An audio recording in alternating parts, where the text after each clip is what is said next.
At my son's wedding reception, my new daughter-in-law leaned close and whispered in my ear, "I need you to stay away from the photo area for the rest of the night.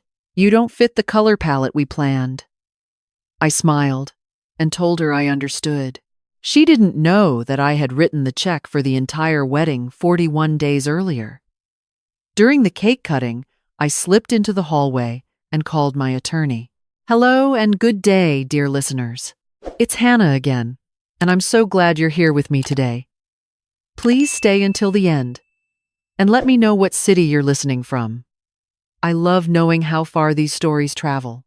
I spent 31 years as a school principal in Columbus, Ohio. I built my career around one belief: that everyone deserves to be treated with dignity, especially when they think no one is watching. My late husband, George, a civil engineer, shared that belief completely. We raised our son Marcus on it. We told him, over and over, that character is what you do when there's nothing to gain. I thought it had stuck. I was wrong. George passed away 2 years ago after a short battle with pancreatic cancer. He left me well taken care of, a paid-off house, a solid retirement account, and a life insurance policy that gave me more security than I'd ever expected to need alone. Marcus was devastated. We grieved together. For a few months, we were closer than we'd been since he was a teenager. He called every Sunday. He drove up from Cincinnati on weekends to fix things around the house, to sit with me at the kitchen table, and drink the terrible decaf I insist on making. I thought losing George had brought us back to each other. Then he met Nicole. Marcus was 38, divorced, and the father of a 9-year-old girl named Sophie from his first marriage. The divorce from Karen had been amicable. Karen was a good mother, and Sophie was the kind of child who fills a room just by walking into it. She had George's eyes, wide and dark and full of questions about everything. I lived for her visits. Every other weekend, she would arrive at my door with her backpack and her battered copy of whatever book she was currently obsessed with, and we would cook together and walk the neighborhood and stay up past her bedtime watching nature documentaries. Those weekends were what I looked forward to most. Nicole arrived in Marcus's life like a weather system. She was 34, sleek, image-conscious in a way that was exhausting to be around, and deeply skilled at making you feel that the room you were standing in wasn't quite right for her. Within 6 months of their meeting, Sophie's visits to my house had quietly shifted from every other weekend to once a month. Within a year, I was no longer invited to birthday dinners because Nicole preferred intimate gatherings. Within 18 months, Marcus had borrowed $115,000 from me. It didn't happen all at once. It never does. The first request came 4 months after George died, when Marcus said he was putting a down payment on a new condo, and could I help him bridge a gap of $28,000 before his bonus cleared. I said yes. Of course I said yes. He was my son, and he was grieving. And I told myself, this is what family does. He promised to pay me back within 3 months. Then, it was $12,000 toward an engagement ring. Nicole had very specific taste, he told me, and the ring she wanted was beyond what he could manage right now. I thought about saying something. I thought about asking why a man earning nearly $300,000 a year couldn't afford his own engagement ring. Instead, I wired the money and told myself I was being helpful. Then, the wedding costs arrived. In pieces, like a slow leak. The venue deposit fell through, he said. The caterer they'd booked had folded, he said. Could I cover it temporarily, just until the insurance reimbursement cleared?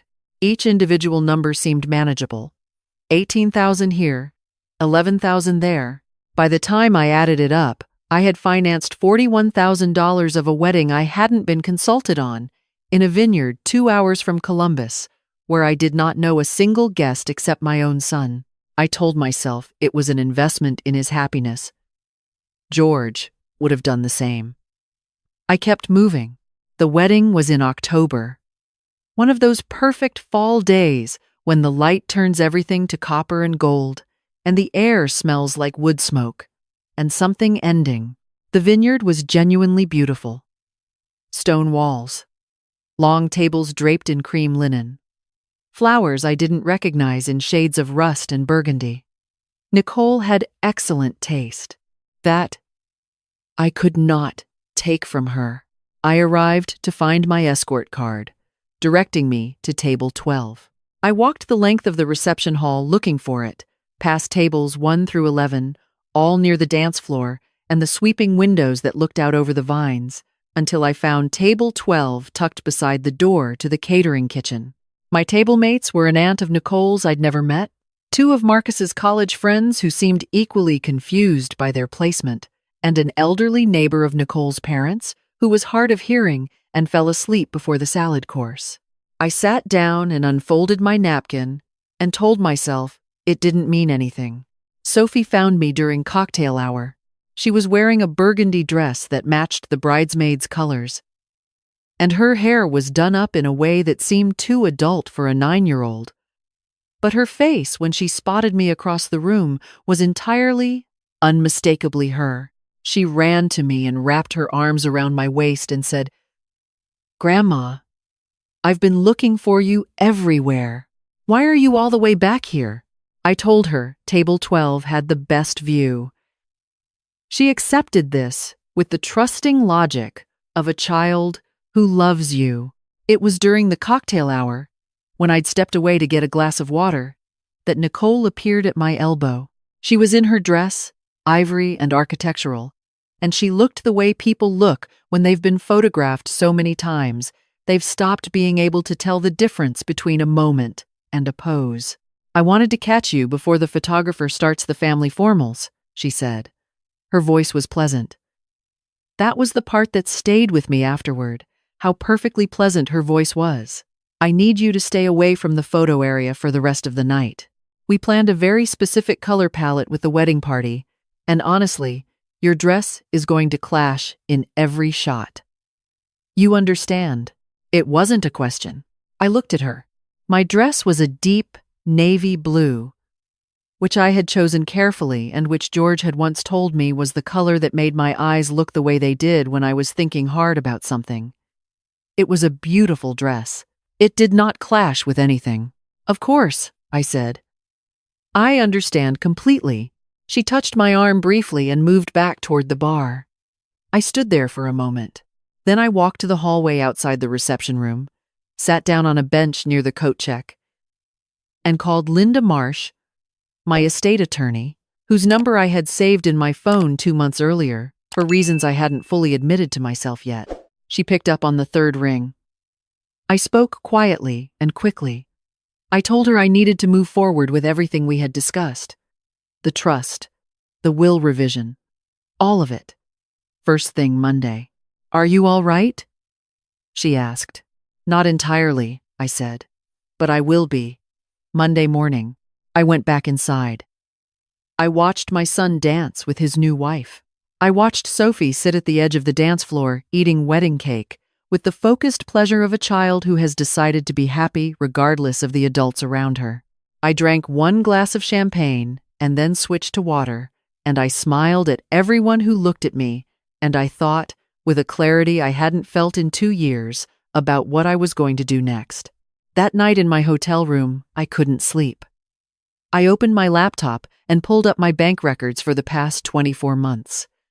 George had kept meticulous records of everything. He'd built me spreadsheets and folders and a system so organized that even grief hadn't been able to disrupt it entirely. I pulled up the transfer history, $115,000 in 24 months. To my son. I scrolled through each one, the dates, the amounts, the notes I'd written to myself in the memo lines. Condo bridge loan will repay Q1. Ring repay after bonus. Wedding venue insurance claim pending. Catering replacement Marcus to repay spring. None of it had been repaid. Not a dollar. I opened another tab and looked at Marcus's LinkedIn profile. Senior Vice President, Financial Services, Promoted 8 months ago. Compensation listed in the range of $280,000 to $320,000 annually. I opened Nicole's Instagram. It was set to public. There she was, 6 weeks before the wedding, at a spa in Scottsdale. 4 weeks before the wedding, picking up a new white Tesla at a dealership. #blessed #upgrade. 3 weeks before the wedding, the week after I'd wired the last $11,000 for catering, wearing a handbag that I looked up and found retailed for $4,200. I sat in the hotel room darkness for a long time. I thought about George. I thought about what he would say if he could see me at table 12, with the catering kitchen door swinging open behind me. I thought about Sophie asking why I was all the way back there. I thought about what I had been doing for 24 months, which was not being generous. It was being afraid. Afraid that saying no meant losing Marcus. Afraid that holding a boundary meant being the difficult mother, the ungrateful one, the woman who chose money over family. I had been so afraid of that story that I had let a different, worse story happen instead. I opened a document and started typing. Every transaction, every date, every promise Marcus had made and broken, every request Nicole had mentioned, casually, in the background of conversations, the way you mention things when you're confident the answer will be yes. By 4 a.m, I had 6 pages. I closed the laptop and finally slept. Monday morning, I was in Linda Marsh's office at 9 o'clock. I put the folder on her desk. 32 pages. Bank statements, transfer records, text messages I'd printed the night before, emails with the subject lines, quick favor, Mom, and just until the bonus, I promise. Linda read through it without expression. When she finished, she folded her hands on the desk. You want to establish the revocable trust, she said, and revise the will. Sophie, educational trust. Available when she turns 25. I want it structured so Marcus and Nicole cannot access it on her behalf. Linda nodded slowly. And Marcus, as primary beneficiary, remove him. Everything to the trust and to the 3 charities George and I supported for 20 years. She looked at me. You understand, this will trigger a conversation. I'm counting on it. The paperwork was filed by Wednesday. On Thursday evening, my phone rang. Mom. His voice was tight in the way it gets when he's trying to control something. My financial advisor flagged some activity on accounts where I was listed as a beneficiary, and I tried to access the emergency contact information you gave me for the joint savings. And it says the account is closed. What's going on? I restructured my finances, I said. It was overdue. I restructured my finances. What does that mean? Why would I have needed to? Because I'm your son. Because we talk about these things as a family. He paused. Nicole thinks this has something to do with the wedding. She said, you seemed off that night. Did she? Mom, if something's bothering you, just say it. We can talk about it. I set down the dish towel I'd been holding. I sat at my kitchen table, the one where Marcus and I had drunk terrible decaf together after George died, and I took a breath. In the past 2 years, I said, I have transferred $115,000 to you. How much of that have you repaid? Silence. Marcus, those were family things, Mom. That wasn't a loan situation. Every single time you asked, you told me you'd pay me back. I have the texts. I have the emails. I have the memo lines from the wire transfers. Things came up. You know how it is. The condo market was, you took a promotion 8 months ago. Your LinkedIn says VP. Your wife is driving a new Tesla. She was photographed last month in a $4,200 handbag. And at the wedding I paid for, I was seated next to the kitchen door and told I didn't fit the color palette. Another silence. Longer. Nicole handles the wedding stuff. I didn't know about the seating. Did you know she told me to stay away from the family photos? He didn't answer. Which was its own answer. Marcus, I'm not angry, I said, and I was surprised to find that was mostly true. I'm finished. There's a difference. My finances are mine. They will stay mine. If you want to have a relationship with me, it will be a real one, not a financial arrangement where I pretend the money is something other than what it is. He was quiet for a long time. Then Nicole's voice came through, close to the phone, and I could hear her say, Marcus, give me that. Before the call ended, my phone rang again 8 minutes later. Nicole, Hannah. Her tone was the one I'd heard her use with service staff who had made a mistake. Patient, precise, a little dangerous. I think there's been a serious misunderstanding, and I want to clear it up before this gets out of hand. I'm happy to listen. Whatever Marcus may have borrowed from you, that's between the two of you. I don't control his finances, but this restructuring you've done, pulling him off your accounts, changing your will, it's alarming. Marcus is concerned. I'm concerned. You've been through an enormous amount of grief in the past 2 years, and sometimes grief affects decision-making in ways people don't recognize in themselves. There it was. Right on schedule. I'm perfectly clear-headed, I said. I'm sure you feel that way. That's actually part of what worries us. Her voice dropped into something that was almost gentle. My aunt went through something similar after losing her husband. Impulsive financial decisions. Growing suspicion of the people closest to her. It can look very rational from the inside when it isn't. Are you suggesting I'm not competent to manage my own affairs? I'm suggesting you might want to talk to someone, a professional, and in the meantime, it would be responsible to restore the account structures until you've had a chance to get some support. I thanked her for her concern and ended the call. Then I called my college roommate, Ruth Calloway, in Portland. Ruth and I had been friends for 45 years. We'd met as freshmen at Ohio State, stayed close through marriages and moves and job changes and all the ordinary disasters that constitute a life. Ruth had practiced family law for 30 years before retiring to be closer to her grandchildren. She was the sharpest person I had ever known. I told her everything, the full account, the money, the wedding, the seating, the photos, the phone calls. Ruth was quiet for a moment when I finished. Then she said, "How soon can I get to Columbus?" She arrived Friday evening.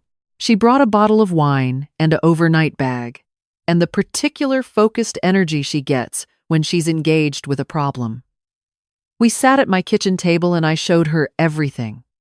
The folder, the printouts, the text exchange I'd taken a screenshot of from that morning, in which Nicole had written, "We're going to need to discuss having you evaluated before you make any more decisions like this.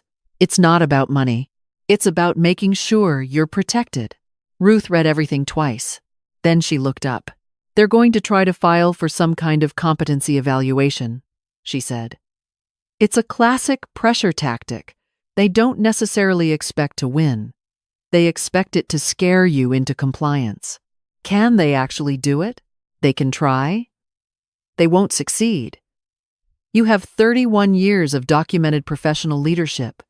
You have a primary physician who's known you for 15 years. You have a legal record that shows careful, deliberate estate planning, not impulsive behavior." She paused. "But we need to get ahead of it. Call Linda Monday and tell her what Nicole said on that call.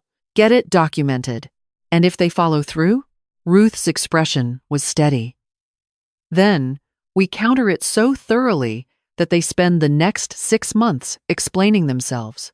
I called Linda first thing Monday. She listened, asked questions, and told me to come in Wednesday to sign a formal advance directive and a declaration of my current cognitive and emotional state, co-signed by my physician, Dr. Patricia Howell, who had been my doctor since I was 52. "And Hannah," Linda said, "one more thing. Stop answering Nicole's calls. If they contact you, everything goes through me. No more direct conversations. That instruction lasted 4 days.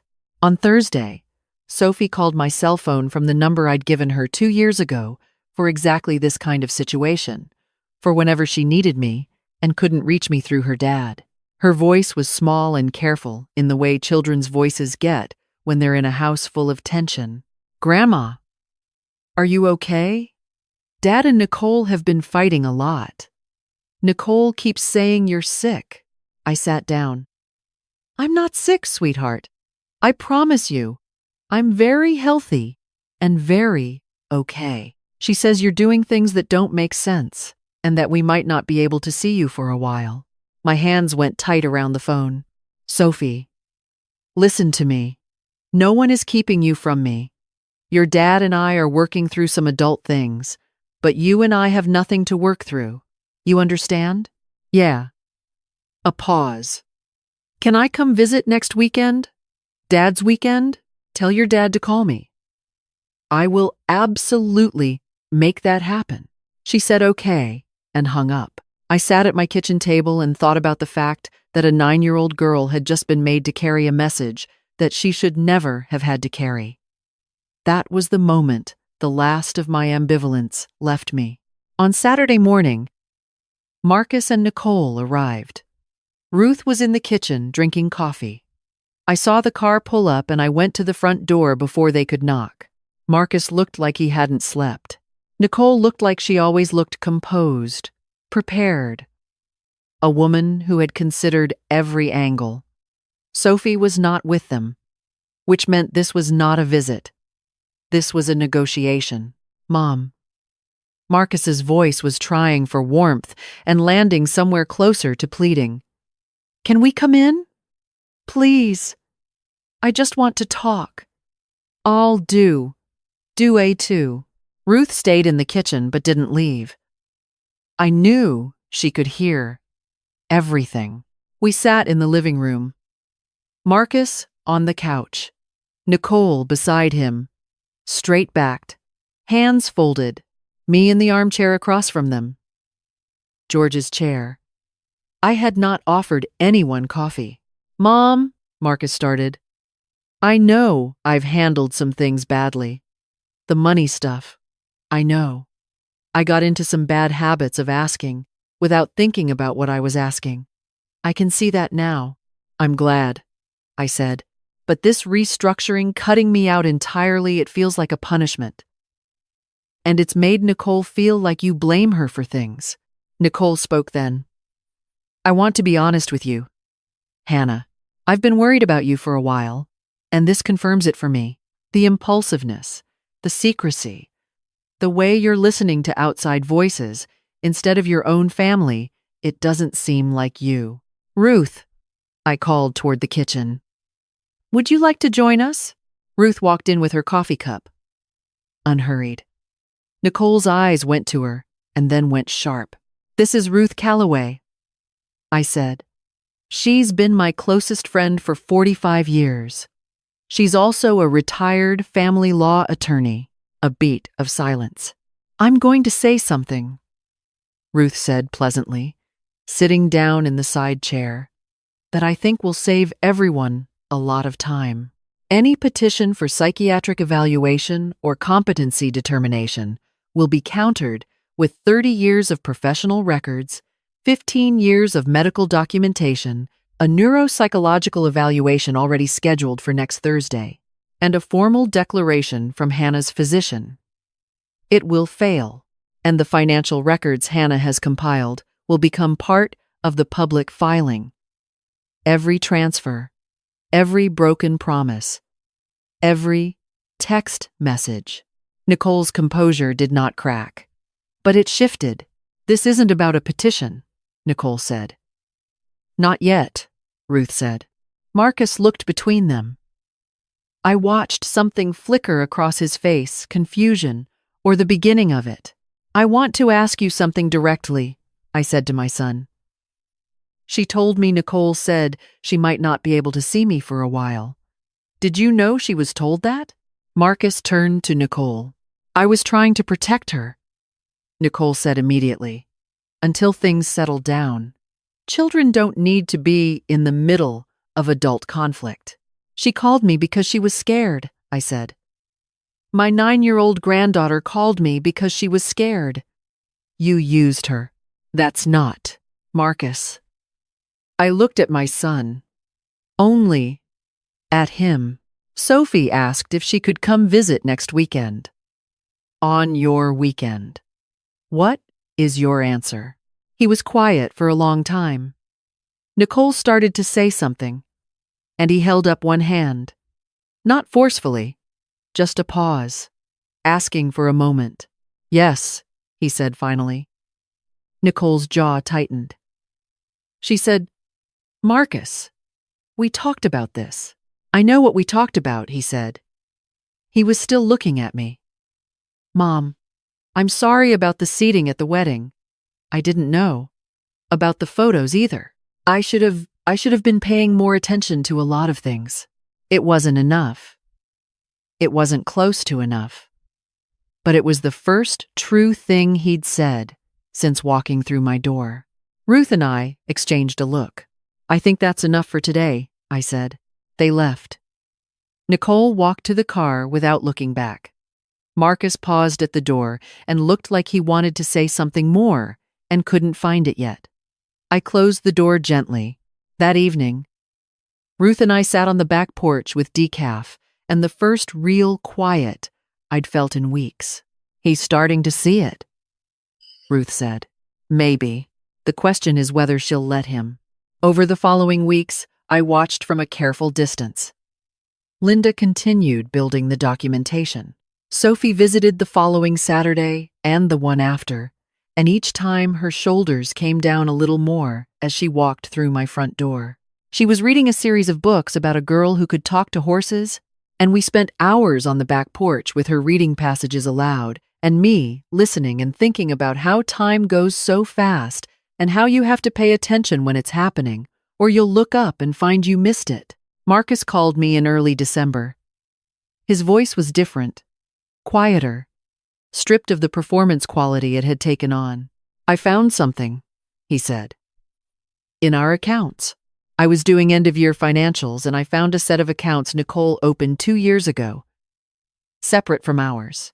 She's been moving money, our money, into investment platforms I'd never heard of. Some of it in crypto, some of it in... It's a lot, Mom. It's a lot of money that I thought was going toward the mortgage and the condo fees, and it wasn't. I sat very still. How much? He told me the number. I didn't say anything for a moment. Marcus, I said quietly, I want you to call a financial attorney today.